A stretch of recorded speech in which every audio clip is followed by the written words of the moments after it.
Azərbaycan elə bir yerdir ki, siqaret çəkməyənin üstündən narkotik çıxır, cəmaatın yastığının altından silah çıxır. Bu sözləri Toplum TV işi üzrə həbsdə olan İlkin Əmrahov aprelin 27-si Bakı Ağır Cinayətlər Məhkəməsində keçirilən prosesdə deyib. O, evində axtarış zamanı tapıldığı iddia olunan 2700 avro vəsaitin sübutlar siyahısından çıxarılması və sübutların yenidən qiymətləndirilməsi üçün vəsadət verib. Bununla yanaşı digər hal şahidi kimi tanınan şəxslərin də dindirilməsi davam edib. Stat: Axtarışda hal şahidi kimi iştirak edən şəxs burada da dedi ki, mən axtarış zamanı pulların mənə aid olmadığını demişəm.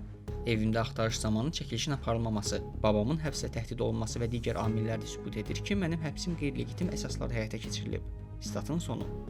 Təqsirləndirilən şəxslərdən Toplum TV-nin həm təsisçisi, media eksperti Ələsgər Məmmədli səhhətinin ağırlaşdığını bir daha xatırladıb və ev dustaqlığına buraxılmağını istəyib. Stat: Bəzən 24-36 saat fasiləsiz baş ağrılarım olur. Xəstəliyim qarşısı alınmaz nöqtəyə çatmadan müalicəsi ilə məşğul olmaq istəyirəm. İndiyədək şahidlərə, hətta sizə təsir edə biləcəyim əsası ilə məni ev dustaqlığına buraxmamısınız. Şahidlərin dindirilməsi bitib. Məhkəmə prosesinə isə hörmət edirəm və elə adam da deyiləm ki, sizə təzyiq göstərim.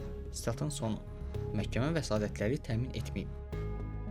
Mayın 1-i Bakı Ağır Cinayətlər Məhkəməsində Meydan TV işi üzrə həbs edilən jurnalistlər aksiya keçiriblər. Jurnalistlər Aysel Umudova, Xəyələ Ağayeva, Aytaç Tapdıq, Ülviyə Əli və Fatimə Mövlanlı stulların üzərinə çıxaraq azadlıq mətbuatın şax damarıdır.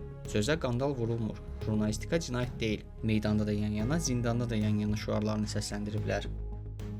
Məclis Info işi üzrə həbs olunan İmran Əliyev saxlanılan zaman zorakılığa məruz qalmasından danışıb. Aprelin 29-u Bakı Ağır Cinayətlər Məhkəməsində o, ictimai fəaliyyətini məhdudlaşdırmaq üçün həbs edildiyini bildirib. Stat: Havalimanı ərazisindən zorla çıxarılaraq Bakı şəhər Baş Polis İdarəsinə gətirildim. Yol boyu və daha sonra idarədə başımda qara torba olub. Zorakılığa məruz qalmışam. Ara-sıra başımdan torbanı çıxararaq sənədlərə imza atmağımı tələb edirdilər. Bunların hamısı vəkilim olmadan edilirdi. Sənədlərlə tanış olmaq yaxud nəsə fikir bildirmək istəyəndə mənə elektrik verib şillə yumruq vuraraq deyirdilər ki, gecdir, evə arvad uşağın yanına getməliyik.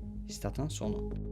Azərbaycan 11 erməni məhbusu geri qaytara bilər. Bu barədə Ermənistanın Hraparak qəzeti yazıb. Nəşr vurğulayıb ki, bu addım Əliyevin seçkidə Ermənistanın baş naziri Nikol Paşinyanı dəstəkləməsi kimi qiymətləndirilə bilər. Üstəlik bu addımın Qarabağdakı keçmiş separatçı rejimin rəhbərliyinə şamil olunmayacağı bildirilir.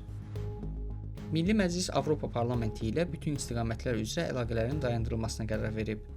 Buna səbəb kimi Avropa Parlamentinin aprelin 30-da qəbul etdiyi qətnamə göstərilib. Həmin qətnamədə Ermənistanın Avropaya inteqrasiya istiqamətində islahatlara dəstək ifadə olunsa da, Azərbaycanda saxlanılan ermənilərin azadlığı və Qarabağlı qaçqınların evlərinə qayıdışının təmin olunması da tələb olunur.